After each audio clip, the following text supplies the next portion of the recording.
Please refer to the webinar recording to access the slides presented during the webinar itself. A feedback survey form will also be sent to all participants of this webinar by email. We would be grateful if you could spend a few minutes to fill it up. So, as a background, as government around the world move towards easing movement controls and start rebuilding the economy post-COVID-19 pandemic, businesses are scrambling to adapt to the new world order that the coronavirus outbreak has created. With good leadership, agility, and innovation, there is light at the end of the tunnel. Companies, local and foreign alike, can survive and do well during these trying times. This webinar seeks to hear how senior executives of digital tech and services companies in Malaysia that have pivoted their way out of COVID-19 crisis, leveraging on Malaysia's dynamic, resilient, and adaptive digital ecosystem with the likes of infrastructure, talent, leadership, and innovation for growth and expansion. So with us today are a group of very distinguished speakers.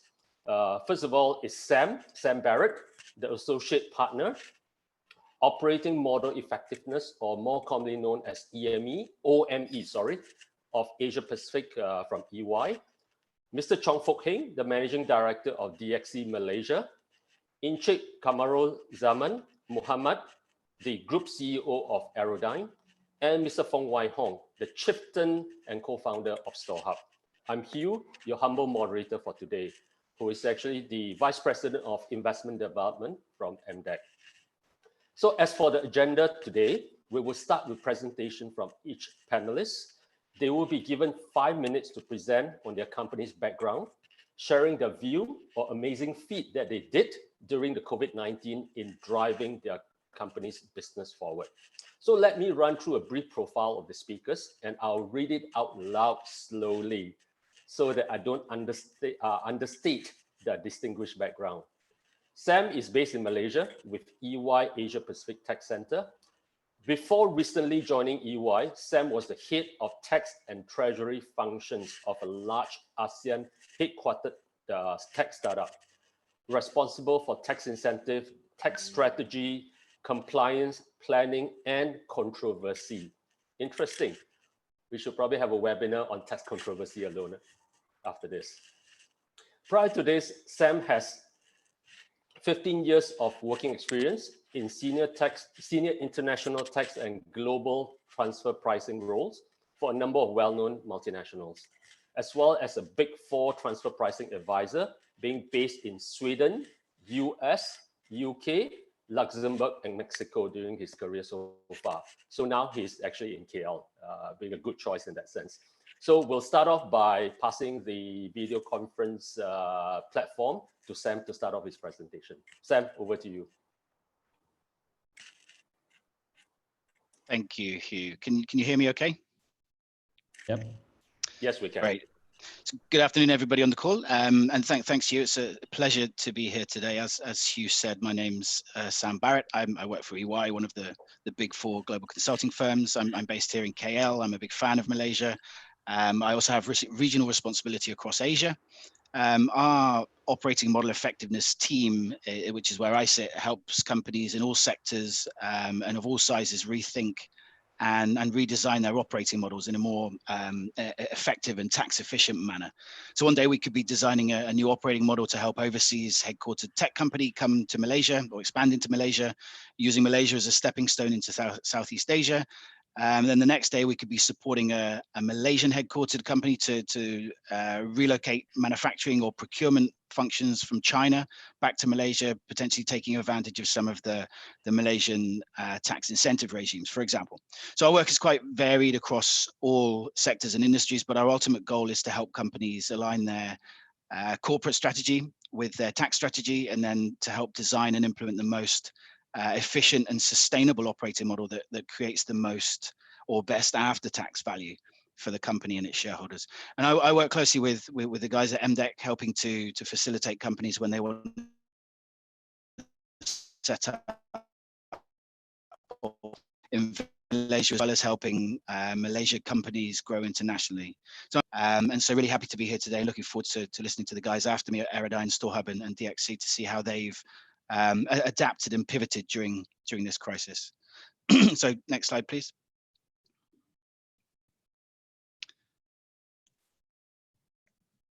So the one after that.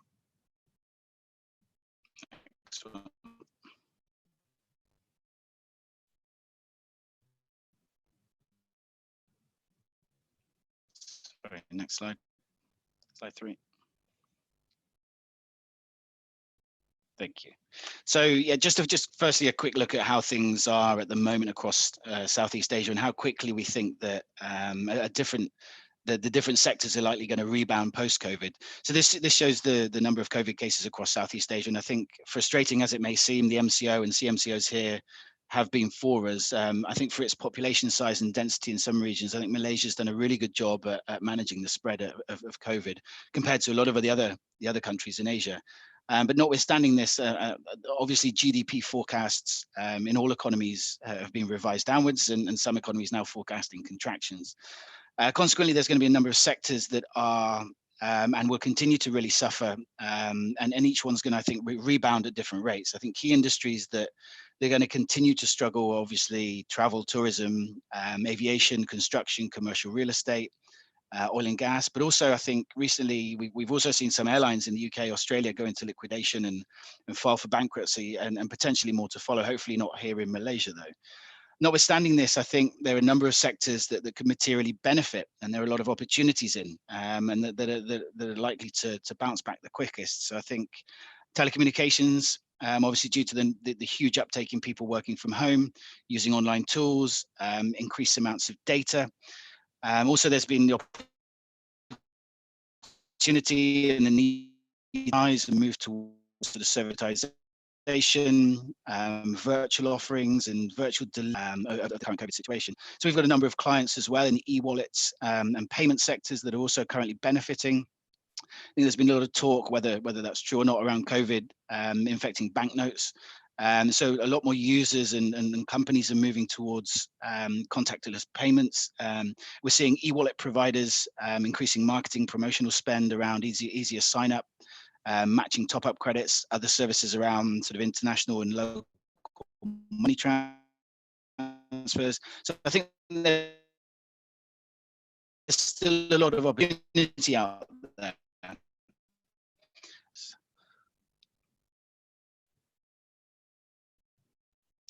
So what have companies been doing to readjust and to manage the current crisis? I think there's a lot of common themes and actions across industries and countries regarding what companies are being forced to do to survive. So what we're seeing and what we're advising clients to do across Malaysia and more broadly across the Asia Pacific region is really sort of focus on the following actions. And it's these actions that really need to take place to survive, but also create an effective and efficient base for a speedier bounce back. So obviously, first one is the reduction of expenses. We need to look at our expenses and cost profiles. Businesses have been obviously looking at this where and when possible, and from the beginning of the lockdowns. But this should also be an opportunity to review any potential restructuring activities, such as cutting down on branches, locations, which will obviously help to reduce operating costs, and instead trying to focus on serving the targeted geographies from a more centralized hub. We're also seeing a lot of companies that have a presence in China, whether that be sourcing, manufacturing, technology hubs, using this time as an opportunity to move some of these activities or all of these activities and functions away from China, with a goal of creating a more agile supply chain and sort of crisis ready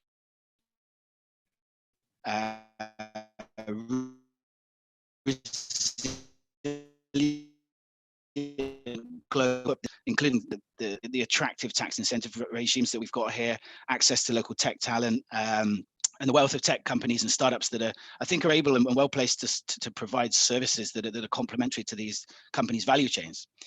Next one, the companies should be focusing on deliverable products. So I think by transforming products and services to a more virtual delivery methodology, businesses can really create new revenue streams businesses. Redistributing resources and review of how best to redistribute the resources is really key to getting ready to become more efficient.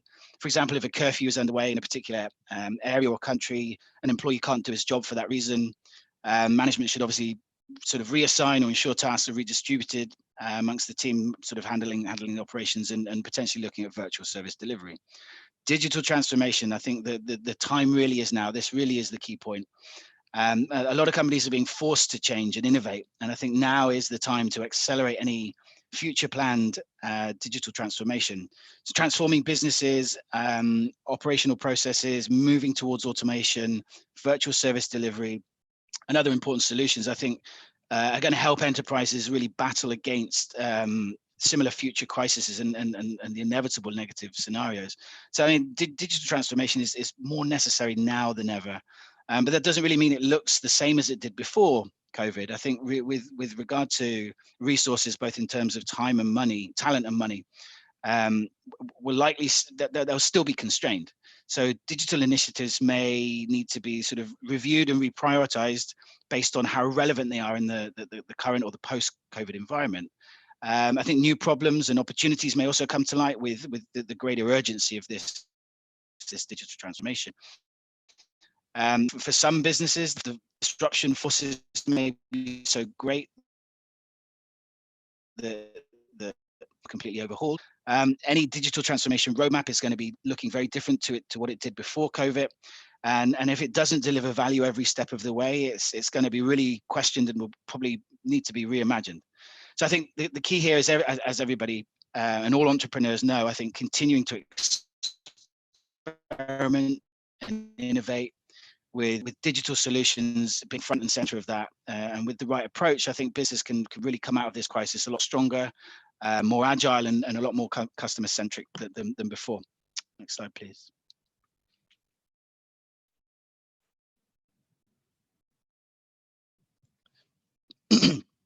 So I think there's quite a few examples of how many Malaysian companies, as well as other agile companies throughout Asia and the world, have been doing a really good job at pivoting. And when I say pivoting, I don't mean enacting a business continuity plan or a contingency plan.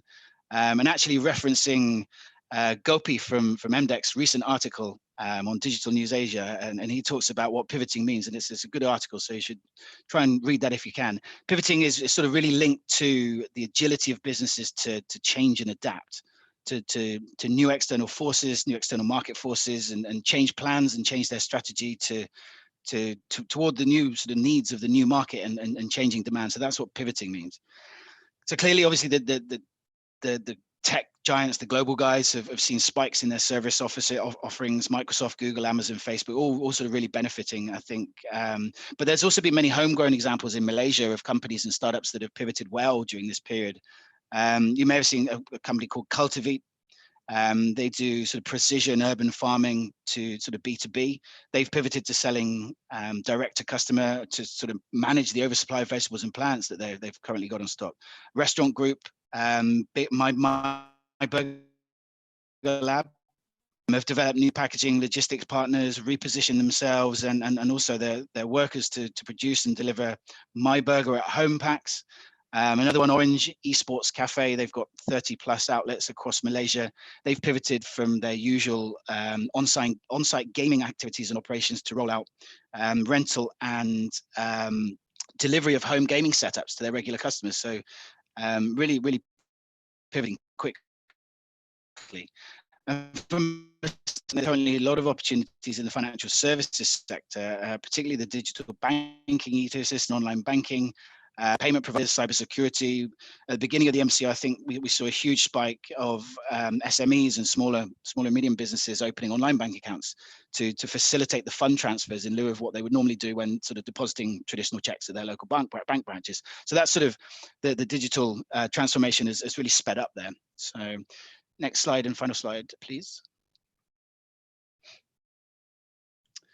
So yeah, just finally, just some examples of what other global businesses have been doing and some of our clients have been doing recently to survive and readjust. So in the interest of time, I'll just pick a couple of these. And these ones are really sort of focused on, I mean, there's many examples, but these ones have got sort of a CSR focus, which has seemed to be the theme of a lot of activities and pivoting that businesses have done. So I think the best ones here are Mattel, the US toy company. They've started creating and building toys, essential worker action figures such as delivery drivers, grocery store workers, and healthcare professionals. We've also got General Motors, the big US car company. They have dispensed their automotive vehicles, providing self-driving cars to make food deliveries around San Francisco for the food banks. And this was really made possible by the lockdowns and sort of the reduction in traffic in California.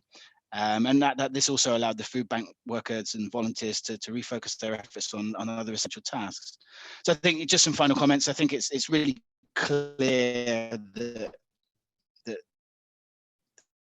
the code and how and we're all undergoing massive transformation and pivoting to a new direction, and this is really going to be the only way to survive going forward.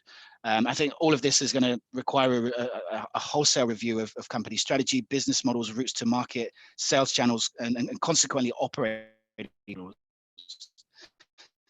Time to digital transformation and the opportunity to channels corporate strategies to be ready to bounce back and really be ready for the new normal.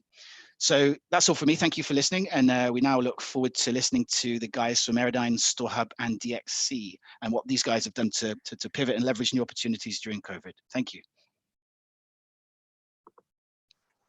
Thank you, Sam. Thanks for painting the landscape in terms of what's happening globally, what's happening regionally, including the changes that you see in terms of the global supply chain moving from China, to see what's happening in Malaysia itself, especially on the digitalization front, talking about some companies that is pivoting, as well as the companies in US that have been pivoting in response to the COVID-19 as well.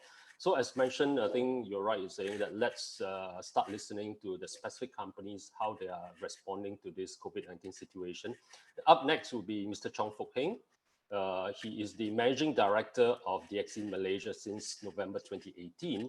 And Fook Heng is responsible in terms of driving DXE market and business growth in the market with a focus on digital transformation, cloud adoption, cybersecurity, and data analytics. He joined Hewlett-Packard Enterprises, or HPE, in 2015, which merged with Computer Sciences Corporation, or CXC, to create what is known now as DXE Technology in April 2017, and has served as the country sales director after the merger.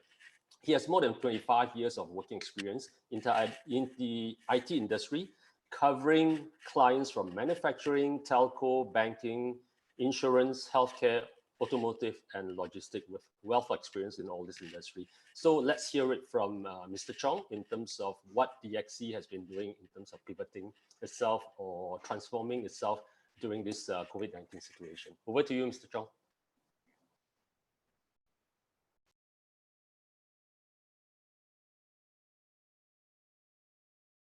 Good afternoon. Can you guys hear me? Yes, we can. Yeah, great. Good afternoon to all. Thanks, Hugh. I think that for introductions. I'd like to actually quickly provide a background of a DXE business in Malaysia, right?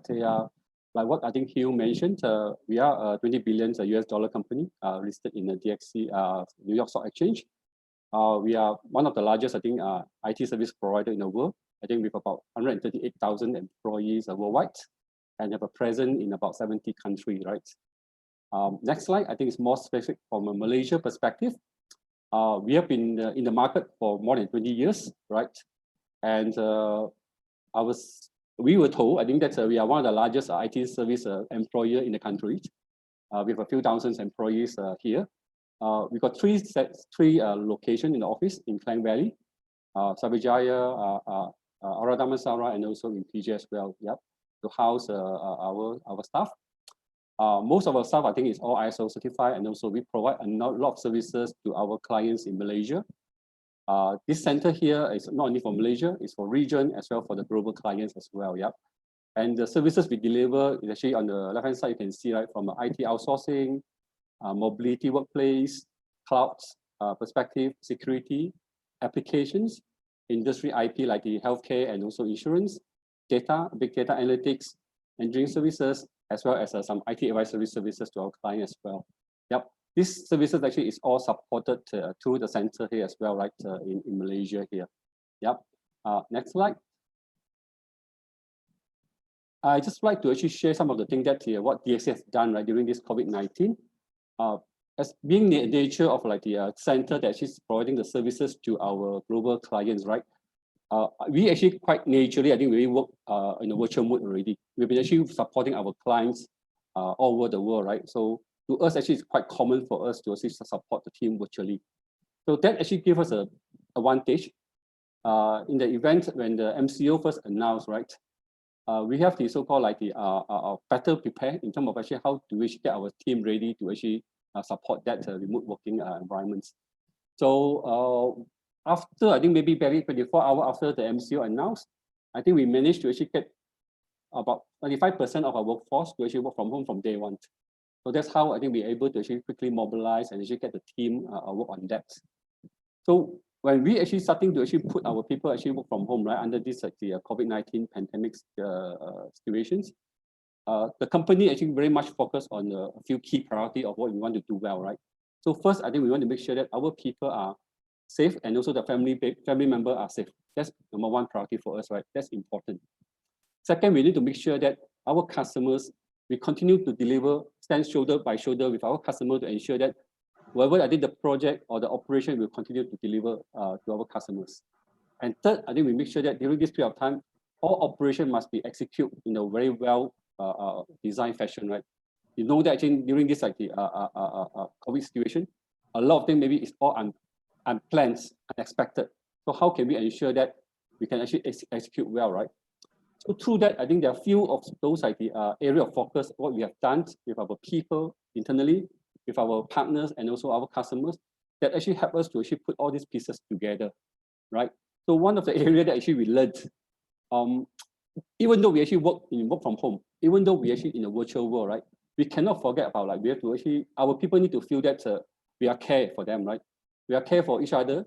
So that's what something that in the real life, I think that's when we actually go back to like the our normal life, right? We always have this coffee conversation. We need to actually replicate the same inside the virtual world, right? So we cannot do away with that. Just like what I think we did just now. I think that we log in maybe a few minutes early to actually have a small chat, small talk, right? To actually have that kind of like the feeling together, I think as a team, right? It's important for us. And you can see also, we also do some of this happy hour session. We take advantage of our young talents and in the company, get them to actually starting to actually run some of these like the quiz, some of these sessions that actually we can pull all the workforce together, right? A few thousand of them, how can we actually put everybody, if not as many as possible, to actually come together as a certain time that we can actually feel like we are actually still work as a team next to each other together on that, right? So that's one of the areas that is important for us. And second area, I think is more also is equally important is about collaborations. Collaboration internally, I think that's from our respective facility team, right? Our environmental health and safety team, and also all our fellow colleagues from other regions, right? Running the similar issue for us, we get some of the understanding from them, how they handle things differently from their perspective. A lot of sharing from that perspective as well, right? And external party, I think that I must say, I think that our broadband, I think that has improved. It has improved a lot, right? Since maybe 12 months ago, and we got also great support from our telco partners that at the very last minute, calling them, they're able to actually supply us with like many of those phone set with the data plan allow us to actually move our people actually move from home effectively. So that's another key area, right? That we actually look at. Communication is actually equally important, honestly, right? That when you are not able to see each other, how do you make sure that people feel that I think you're doing your work and your work actually be recognized as well, right? So I can tell you that I think I really give respect to all my manager, all my team leader, right? Every morning, I think that's at the beginning of the MCO when you start, right? They really, I think, like to have a morning call with all their team members. And the key focus is actually, they actually focus on all those people, I think maybe have a more issue, right? Those I think is actually function well, yes, it's good, right? But those I think that having more issue, for example, I think some of them have that they just rent a room, right? Their environment is not conducive for them to actually do work. Some of them maybe have actually some telco lines quality issue. So these are the things I think through this like a daily morning call with the team, the manager, the team leader able to actually resolve it or escalate to the country leadership team like me and also other folks to ensure that we can actually resolve that in a timely manner. Because if they don't have the right environment to work, it's no way I think they can actually service our customer well, right? So that's another like a key area as well. And not to forget about the trust, right? Now I think we all work in the virtual, we move on to the virtual, we will not see each other, right? In the past, I think the old style of management could be looking at the present management. I see you in the office, I know that you're working. But now all of a sudden that element is gone, right? So when that element is gone, I think that the people, I think your staff also worry, right? Hey, is my boss knowing actually what I'm doing or not? The boss also worry, hey, I didn't see you whether are you doing your work or not, right? So there's a fine shift I think we need to actually put in place, right? We need to actually change, focus on the performance management. We actually look at the outcome, right? We look at how do you actually get the job done rather than actually trying to say that you are here, you are there, right? Some of them, I think we noticed, I think that at the beginning, they are concerned, like, I have to actually log in, make sure that you see me, that I'm working. But later on, I think everybody fully understand their function, their role, the expectation. And well, I mean, everyone actually turned out to be well. So that's some of the experience, I think the learning that actually we gained through this period. And I'm glad, I think today, I think we have more than about 99% actually workforce actually work from home right now. And we will continue monitoring the situations. And one is, I think, it's back to a better position. Then we will actually consider to actually bring some of the workforce back to the office. Yeah, that's about it. Hugh, yeah, back to you.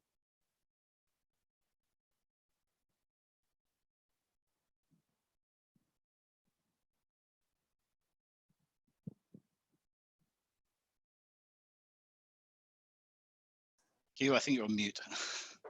Yeah, so sorry, I muted myself there. Yeah, thanks, Ho-Hing, for sharing. I think very important to note some of the key points that you have shared in terms of the ability of DXE to move the team to work from home fairly quickly within a very short span of time.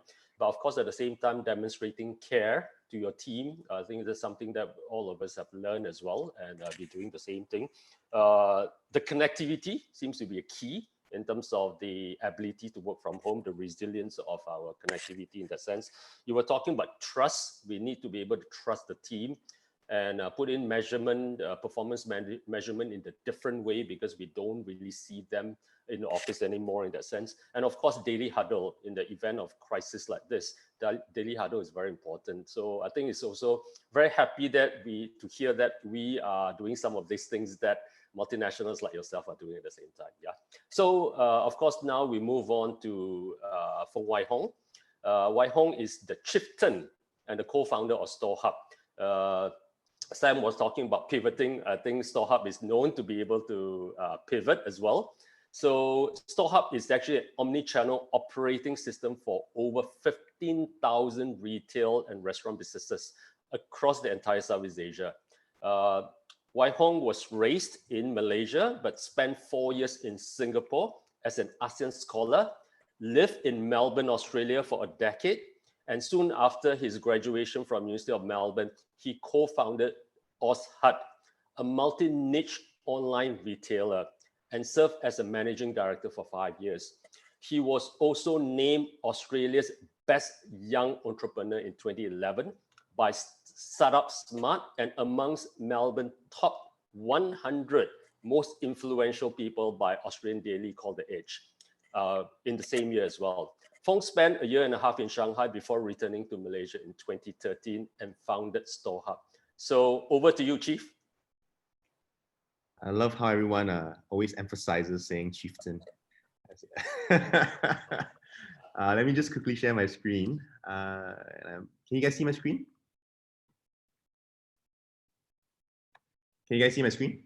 Yes, yes, we can. Yeah, fantastic. So I kind of labeled this how to manage a team and build purposefully in times of crisis. And just to kind of introduce who StoreHub is and kind of what we did in this whole situation. So a little bit about the company, we are a 350-person company with offices in 4 countries. So we have over 200 people here in Malaysia, but we have an office in Manila, Bangkok, and also in Shanghai. As you mentioned, we have 15,000 stores, primarily restaurants and retailers across Malaysia, Philippines, Thailand, and actually Singapore now. And what we really do is that we traditionally powered everything from the point of sale to inventory management to kind of like loyalty, e-commerce. So we call ourselves more like an operating system for these restaurants and retailers. One of the funny stories was that in February 2020, we moved into a brand new swanky office. All, I think, was that I think 20 or 30,000, I can't remember exactly how many square feet, but it's massive, right? And of course, as everyone knew, on March 16th, you know, we had to kind of transition out of that office. We had 24 hours to do so. And one of the really interesting things was that as a startup, we have actually everything in the cloud. So everything from our you know, comms tools to email, to task management, accounting, customer success management, pretty much everything's in the cloud. We have 0 servers, 0 actual physical hardware infrastructure. And everyone uses the MacBook. So one of the best things we've learned over the past is that if you're willing to invest in MacBooks, you don't actually have to hire IT staff because the computers don't break down.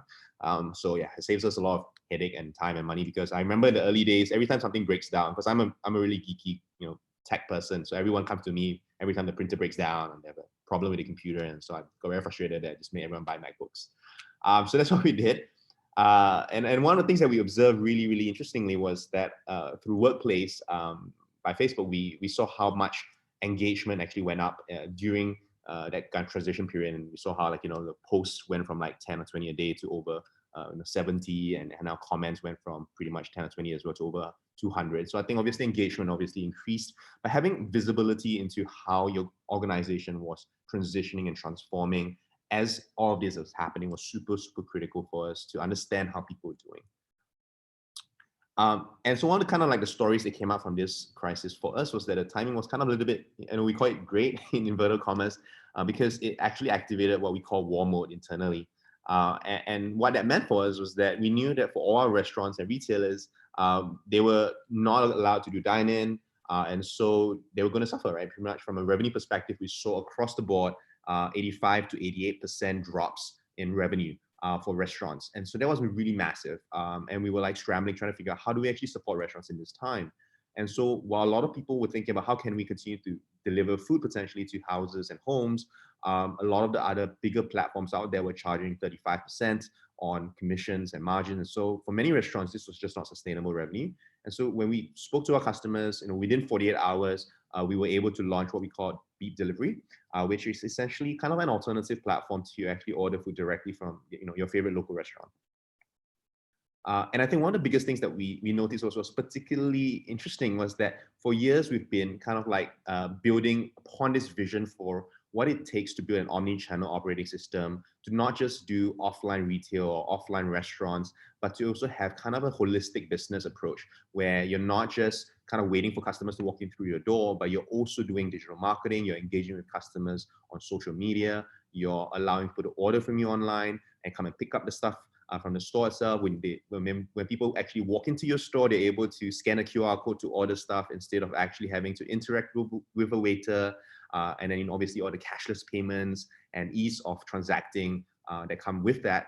And so interestingly, you know, what the situation actually enabled us to do was to accelerate the entire kind of adoption of our vision. And what was, you know, years of envisioning, actually we were able to kind of like compress into an all, you know, one system to handle it all kind of solution for our customers. And so you will find many of our customers right now, you know, if you were to walk into a store, you wouldn't even have to actually interact with a waiter. You just scan a QR code on the table, you order, you pay with your e-wallet or your credit card or bank transfer, and you know they you know, serve the food to you on your table, and then you just pretty much walk out.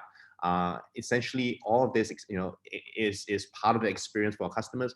And if you don't want to walk into the store, you can also go online and actually order from them. And you know, we partner with multiple logistics delivery guys who are able to then deliver that stuff to you. And we don't charge these guys 35%; we charge them just 2%.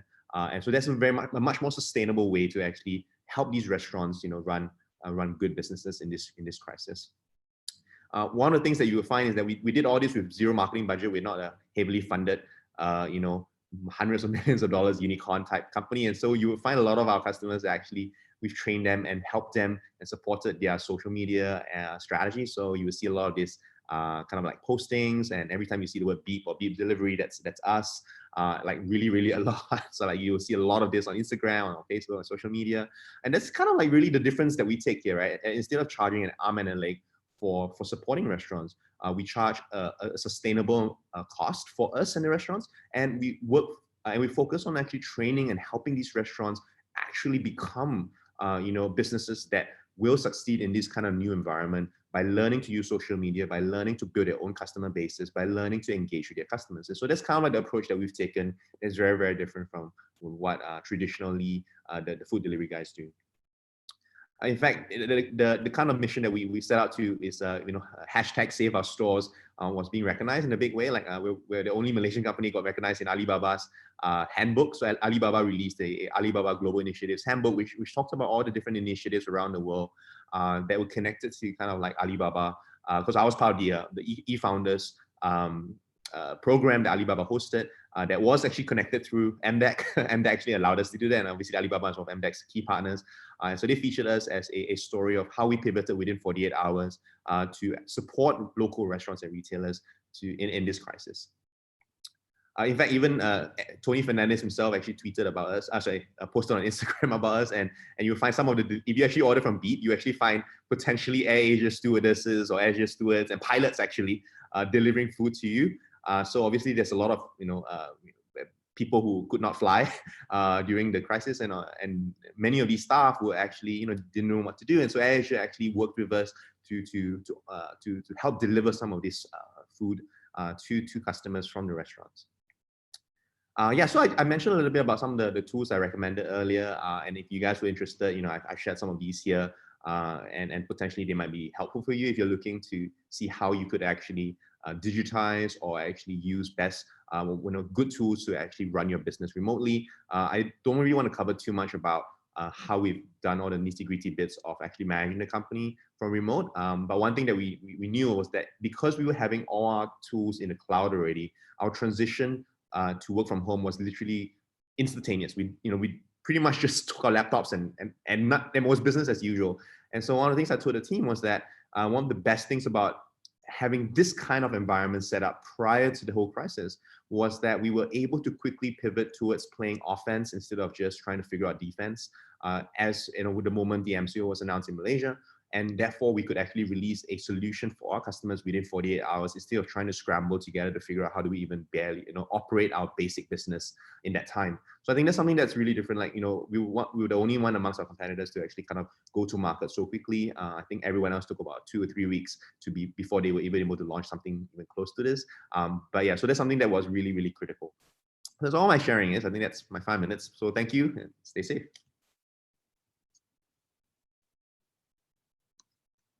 Okay. Thanks, Wai Hong. I think the 2 key messages that we gather from there is, first of all, you talk about cloud being the key technology that has actually helped not only StoreHub, but your clients to get onto the different infrastructure and battle through this COVID situation. Second is the great mission of StoreHub to help the restaurant, who are probably one of the most impacted retailers out there, due to the MCO lockdown, to survive through this crisis itself.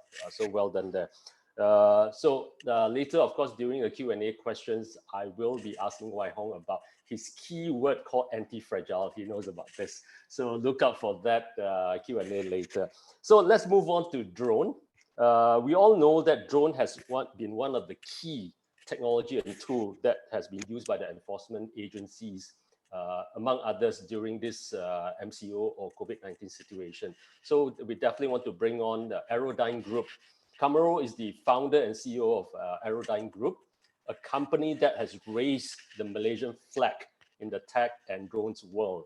A Malaysian drone solution company has been ranked 3rd in the world by Drone Industry Insights of Germany. Kamaro is also named by Nikkei Japan as the CEO of Top 10 Hottest Startup of 2019. He started Aerodyne with only 3-person team in 2014, and today a global company operating in 25 countries and counting in less than 5 years. He's also a TEDx speaker and a drone industry thought leader, naturally, and have presented his ideas and innovation of AI, drones, and Industry 4.0 around the world. So over to you, Kamaro.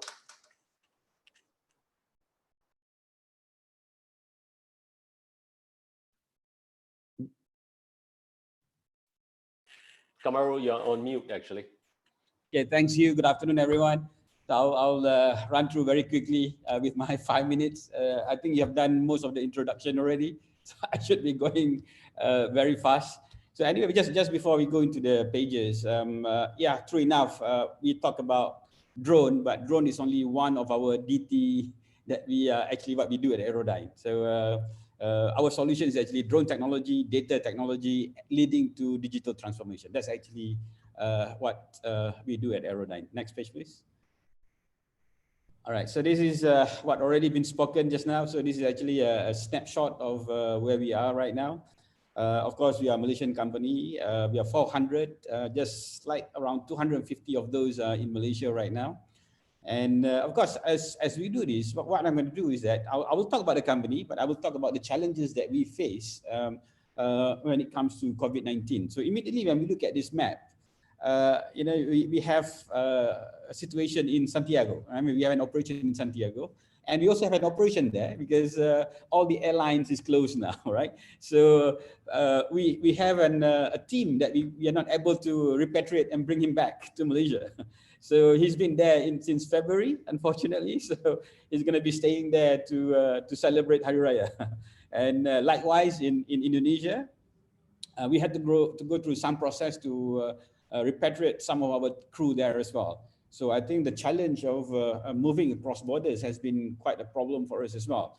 You know, as we started the MCO in March, we were supposed to start an operation in Indonesia in April as well. So that has now been pushed to July. So those are actually the kind of challenge that we face globally. So, but on the other hand, there were some pluses point as well in the Middle East. It doesn't seem to be affected right now. And yeah, okay, so let's just go to the next page, please. This has also already been mentioned, but I just want to mention a little bit about how even in this time of crisis, we actually closed 2 M&As. So just to show that this can be done while we are, you know, under this lockdown.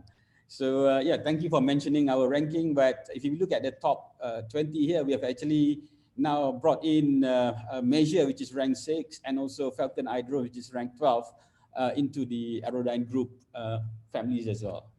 So those are the 2 M&As that we closed in recent time. And we have another 5 that we are working on today, actually. And that process is actually ongoing. So luckily, we can actually do that online and digitally. Next one, please. Right, so this is actually what we do. Again, we do a lot of critical infrastructure work. We supposed to start now in Indonesia. So we are looking at the power line, we look at the telco infrastructure as well. So it may look like we would only be able to send our team by July. Unfortunately, we were looking to be able to do this in June. But I think the situation in Indonesia is actually worse than we all think it is. So this has actually caused quite a major impact to our top line. So what we have been trying to do, as you mentioned earlier, we just closed our Series B just a couple of months ago. So we do have a very long runway. We are not really impacted. In fact, our order book is quite comfortable. But still, as any organization should do, we have to do the right thing. We have to do the responsible thing. So what can we do to actually preserve our bottom line? What can we do to manage our costs in this difficult time, right? So yeah, so those are some of the angles that we've been looking at. So some of the other challenge that we face in executing our problem is that, or rather our solution is that we are actually in a very, very busy period right now. I mean, our business development team is running in overdrive right now.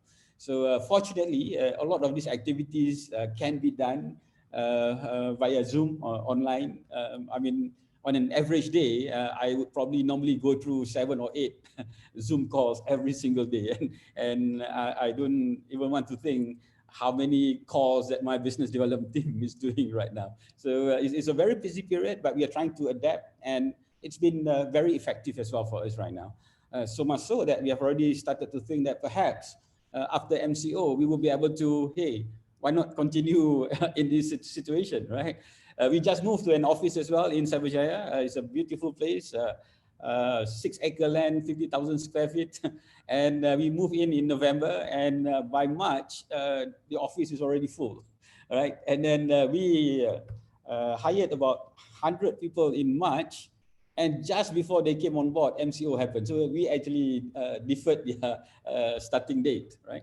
So this actually, and at that time we were already thinking, hey, we have to be looking at another premises already. So now the idea that we now have this comfort that working from home would actually work. So we don't actually need to have another office, right? We can just, some people can work from home, and we can free up the space for the new guys that will be coming in as well, right? So yeah, so those are actually on the solution side. Can I have next page?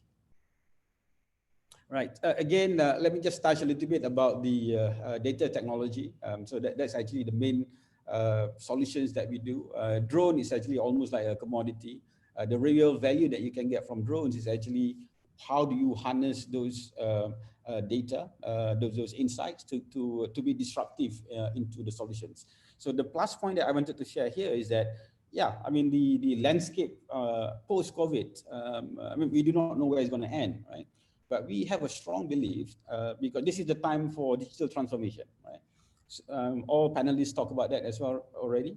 And that's actually what we do. So that's why we are feeling very upbeat. Even right now, that's why our BD team is actually on hyperdrive right now. So everyone is trying to automate their processes. Everyone is looking at how they can actually improve their operations. And that has been our battle cry in the past anyway, right? Our solutions are proven to save up to 20% of existing costs from our client by using our drone technology and the AI-based optimization that we do. So we are feeling very, very, confident about that. Whatever the problems or the challenge that we face right now is just a short-term challenge, and we hope for that to go away in a couple of months, basically.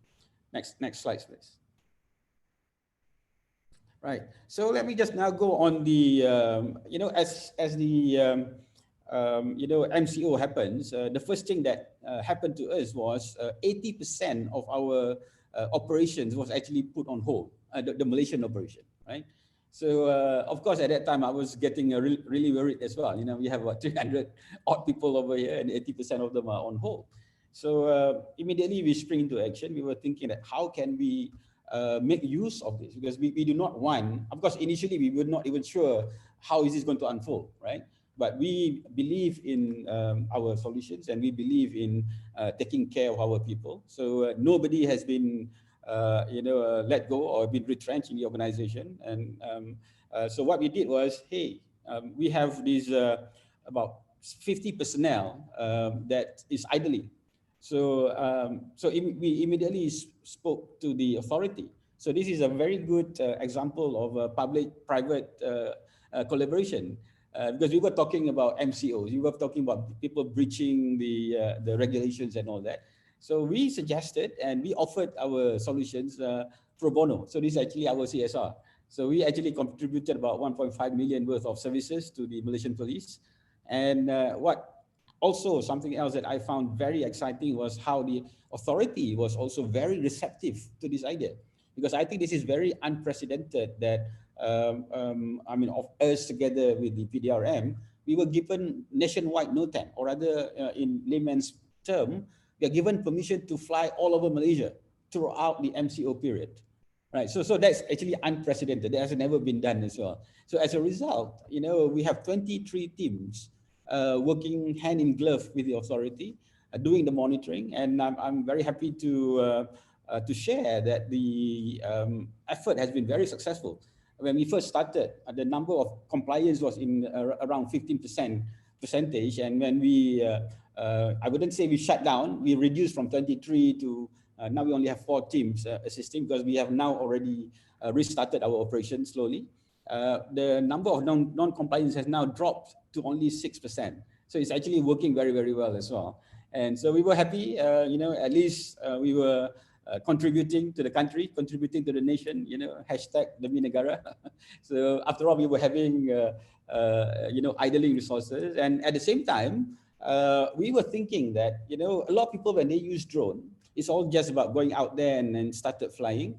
And when it comes to doing these monitoring of the MCO, you want the analytics. You want to be able to predict where it's going to happen and all that. So what we did was, over the past 3 weeks, we actually developed a turnkey geospatial intelligence solution, right? That I mean, we were having our own hackathon kind of thing internally that everybody chip in. We were focusing all energy, and in the span of 3 weeks, we developed a brand new solution which has now been exported in few other countries as well. I'm very happy about that. That thing that we have done as well in terms of developing this software, right? I think this is my last slide. Yeah, so this is actually what we've been doing post COVID, or rather during COVID time. But as I mentioned earlier, business has started to come back. The operation has restarted as well. So we had this agreement with the authority. The moment our actual project starts, we would have to scale down and bring back the team. Of course, they would rather us to continue, but we are looking at the situation, but yeah. So that's how we have been, spending our time in COVID time. All right. Thank you. Thanks, Kamarul. Thanks for serving the nation, first of all. As I've mentioned, I think the drones has actually definitely helped the enforcement agency a lot during this COVID-19 situation. While we don't want to have a pandemic, but I think let's recognize that the pandemic situation has actually driven the use of drone in the enforcement way in this case. And also good to hear that while it's not BAU, but the Aerodyne has been very busy, not just from a business development perspective, but even in the M&A perspective. So congratulations to Aerodyne on that. It's also very good to hear that you managed to roll out a solution within 3 weeks. And Wai Hong earlier was talking about rolling out the new solution to the retailers within 2 days or 48 hours as well. So solution development or solution delivery is no longer measured in months or years, but in days or weeks. Yeah, it's good to hear in that sense. So thanks for all the presentation. So now we're going to go into Q&A session. I think we only have 10 minutes left. So for those of you who have questions, do start keying into the Q&A session, Q&A function. I know that there have been some questions that has been answered. Some of the question has been posed to Sam, and Sam has taken the liberty to answer that. And also Wai Hong has actually posed some questions as well. So I will also help in asking some questions to the panelists. Let's start with Sam in the same sequential manner. You were sharing in terms of what has been happening from a landscape perspective, regionally, globally, but what do you see as the economic impact to the tech industry, specifically, whether it's globally or Southeast Asia? Good question. I think around the world, I think the companies that are going to survive are the ones that have got cash piles to survive this period where there's little or reduced income.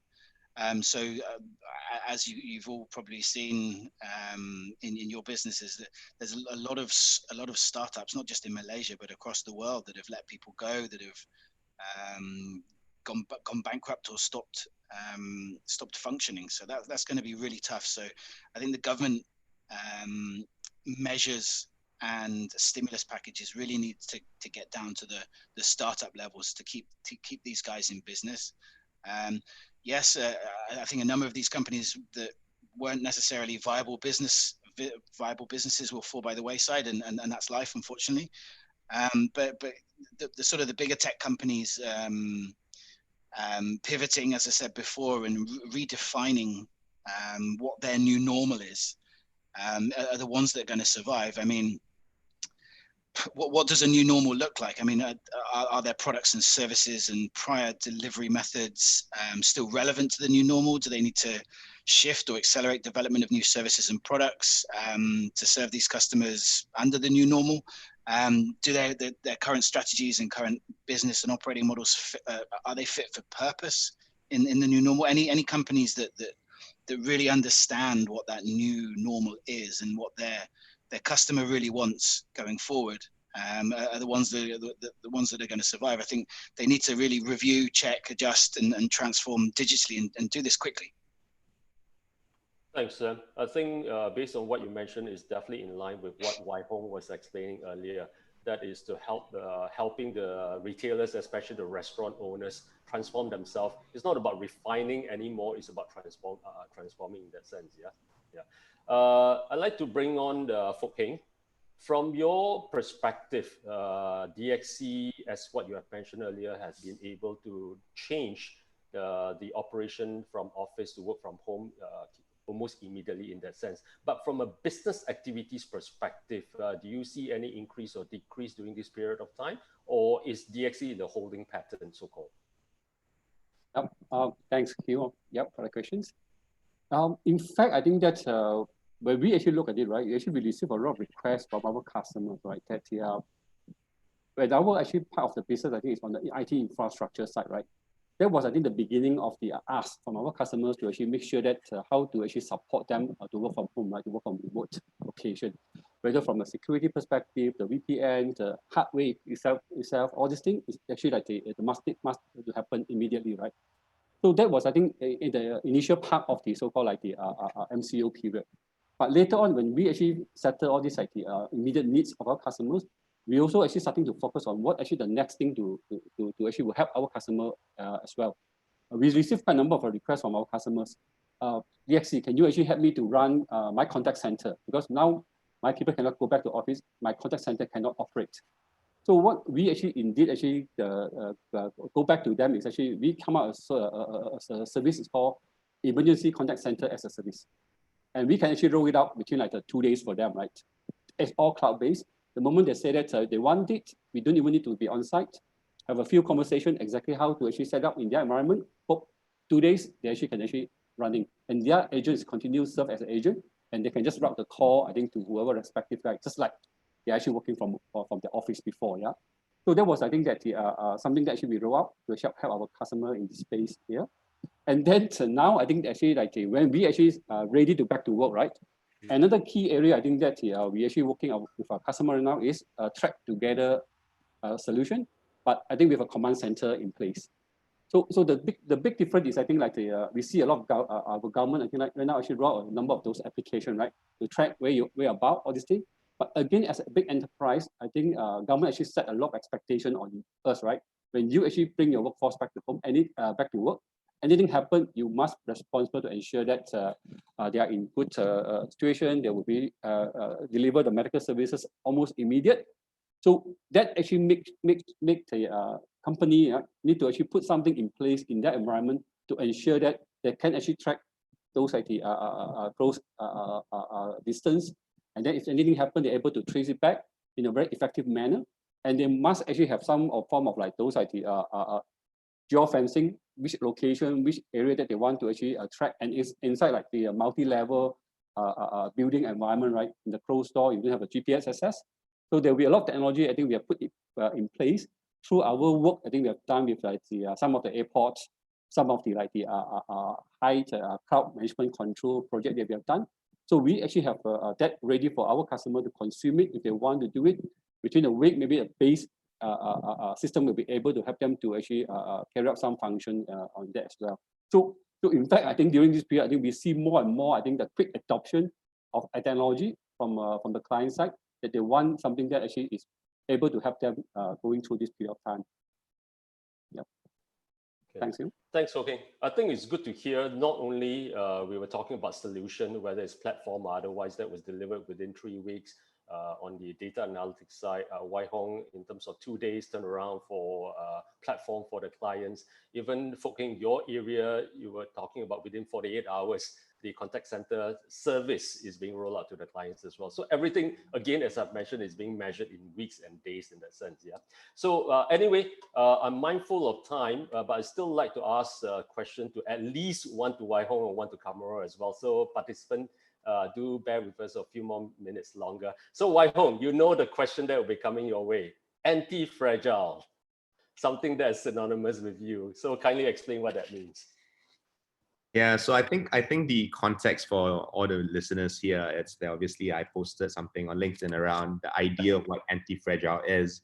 And it was kind of in response to all the talk and chatter and advice that I was hearing in the, the startup community around, hey, stay strong, or let's just tough it out.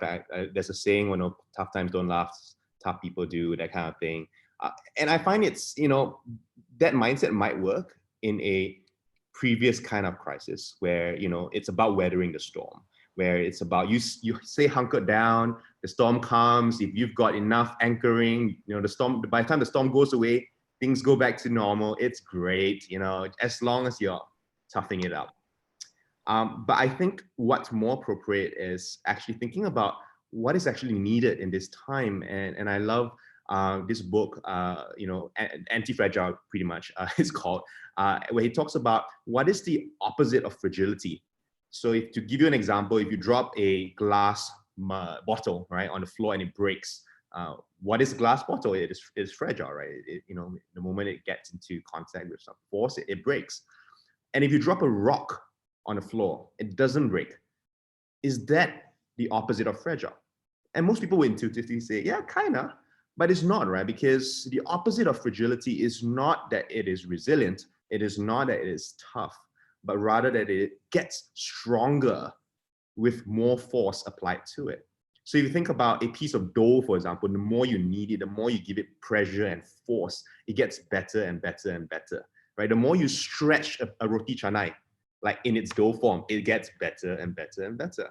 And so the concept of anti-fragile is that if you are applied force, if you are given stress, if you are being stretched and thrown on the floor, do you just simply tahan? Or do you become better and better? And so for me, in this situation, in this crisis, when we talk about what is needed from us as entrepreneurs, what is needed from us as people, we need to be more anti-fragile as opposed to just toughing it out. I think it was, what's his name, Darwin, that actually said, it is not the strongest of the species that survives, neither the most intellectual. It is the one that's most adaptable to change. And when we talk about that kind of concept, that for me aligns a lot stronger with the idea of anti-fragility and what is needed for us in this environment. Because if you just merely tahan with your existing business model, I tell you, you're not going to survive, right? And that's what we're seeing. We work with over 15,000 stores across the region, and tahaning is not going to keep them alive and not going to keep them, you know, thriving. It's the one, we have seen ice cream shops, right, who used to do $20,000 of sales a month, now doing $200,000 of sales in the same month because of the pressure. Like, they've done more sales in 1 month than an entire year, right, in the middle of the MCO. And the reason for that is because the pressure and the stress and the stretching forces them to rethink their entire business model and have allowed them to leverage a platform like Beep and StoreHub to actually completely change the entire business model. So for me, that's really exciting, really interesting, and very important. Don't just tahan. Be like roti canai. Stretch. Thanks, Waiho. Thanks for the philosophical wisdom and coming from. I was a philosophy major, by the way. I did an arts degree in philosophy. I see. Well learned, well learned. I think, especially coming from probably the youngest of all the panelists here. Yeah, with all due respect to the rest. Yeah. But anyway, one final question, again, in view of the time that we have, is obviously to Kamarul. And this is obviously to sell Malaysia, hopefully, in the sense that the question would be, where were the visible benefits of having your HQ in Malaysia for your global business? Obviously, you are Malaysian and you're having your business here as the global head office. So what are the benefits that you see as a businessman as well as a Malaysian? You're on mute, Kamarul. Okay, I'll start with Malaysian first. Okay, but I think we do have an excellent ecosystem here, right? I mean, we have ample supply of resources, talents as well, right? I think that is actually one of the factors that allow us to grow pretty big, pretty fast as well, right? I mean, pretty fast, right? So, and of course, I think we also have the cost advantage to start with. I mean, it's useful to start with. I mean, that's of course not sustainable in the long run. I mean, you want to have your technical edge, but that cost advantage allows us to jumpstart the operation quicker, right? Right now, of course, we are using resources globally, but being in Malaysia, we are also able to attract good foreign talents as well coming into Malaysia. So that's actually, and our position in ASEAN, you know, there's 600 million populations here as well. You know, we started to grow out of Malaysia. So that's actually something that works very well for us as well. You know, I mean, there are some challenges as well going out because let's call a spade a spade. Initially, when we started to go out, out of Malaysia to go to Europe, to Australia and all that, sometimes people were a little bit hesitant about a Malaysian company. I mean, we are really not known as a tech producing nation, right? So, but I mean, that was the biggest brick wall that we need to break, right? That we needed to break. But with perseverance and with proving that we can actually deliver a real disruptive solution, we can break that wall. I mean, that was actually the drive that keep us pushing. I mean, keep pushing us to do it, right? So that's on that side. And for foreigners, I mean, for others to come in over here, I think Malaysia offers a lot of things. I mean, we have a good workforce. We are multilingual. I mean, people speak English very well over here. So, I mean, in some countries, let's just take Japan, for instance, right? I mean, they don't speak English very well, or Korea, whatever. So we can bring, I mean, we have that advantage. We have tax break. So there's a lot of things that is going for Malaysia. I mean, if we do it right, we can bring a lot of talent. We can bring a lot of tech company to come over to Malaysia. Yeah, thanks, Kamarul. I think there's an overwhelming request for this to be extended a little bit more. So from the feedback or from the viewpoint of Kamarul being a Malaysian and a leader in the tech industry, I'd like to ask the same question to Sam, being a foreigner who has been here and well-chosen Malaysia and KL as your base right now. So what's your view there? I mean, I agree with Kamarul. I mean, I think it's I love Malaysia. I love Malaysians. I love Roti Canai. I love the multicultural, multiracial melting pot here. And it's great. I mean, honestly, it's as Kamarul says. I think there's a lot of tech talent here. There's a lot of young talent here. I think MDEC and Magic are doing a great job to foster that ecosystem. I think we've got people like Kamarul and Wai Hong here as sort of big faces, entrepreneurs here that are most likely mentoring this new talent as it comes through. I think we can always do more. I think it's a great place, as Kamarul said, from a tax incentivized location perspective for a regional hub or a center of excellence here. It's a great stepping stone for those companies that want to come into Asia. It's a great test market. It's a great regional hub destination. There's a lot of opportunities here. We just need to get out there and tell companies about us. Thanks, Sam. So any final word from Fook Heng or Wai Hong in this case on the same thoughts or same questions or any other things that you'd like to add on? Well, I mean, multilingual definitely one of the big class advantage, right? In fact, I think our center itself, I think we have about 40 languages supported through our center. So that actually makes really Malaysian unique, right? Even though I think we got 85% maybe like the workforce actually Malaysian, but we actually support 40 language. And close to a couple of hundred of the Japanese speaking Malaysians supporting our Japan clients as well. Yeah. So that's a great advantage. I think that where we actually have. And that's the reason, one of the main reasons why I think we continue to expand our footprint here. Yeah. Okay, thanks, Fook Heng. Another word of wisdom, Wai Hong? No wisdom anymore. I guess just really, I spent more of my life out. Almost when I first came back to Malaysia, I've spent actually more of my life outside of Malaysia. Singapore, Australia, China, before coming back, and then I actually had spent in Malaysia prior to coming back. In 2013, and I think one of the best things I saw about Malaysia is that it is literally in Southeast Asia, there is no one better place, I think, for us to build like that kind of multiculturalism, that kind of attractiveness for someone to actually attract talent to Southeast Asia.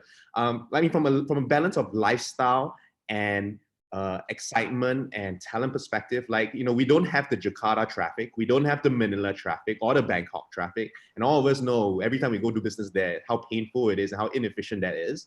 Yet at the same time, we have all the beauty of Malaysian food, which, easily the best in the region, if not some say in the world. And of course, I think combined with the fact that Malaysians are, if anything, in all my travels, I'm one of the most adaptable people on the planet.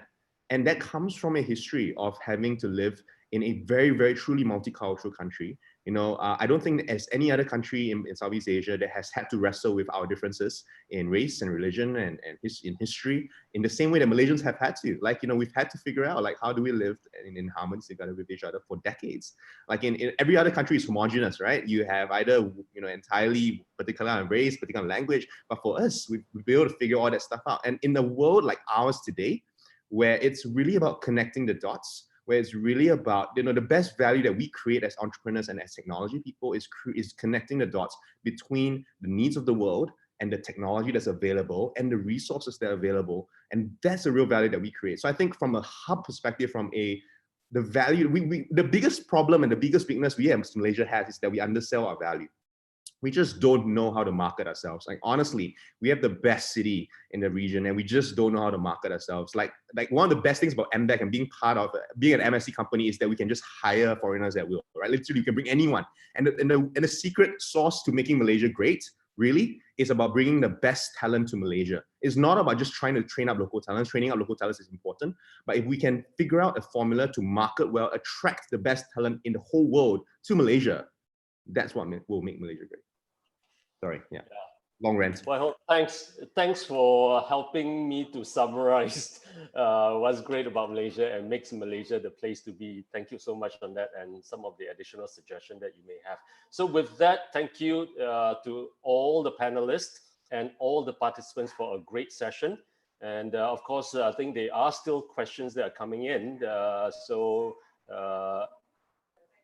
Eric from my team has nicely put it in the chat group. If you have any questions, do send it to him so that he can actually help to collate and get some of the answers sent back to you as well. With that, thank you very much and have a great day ahead. Thank you. Bye-bye.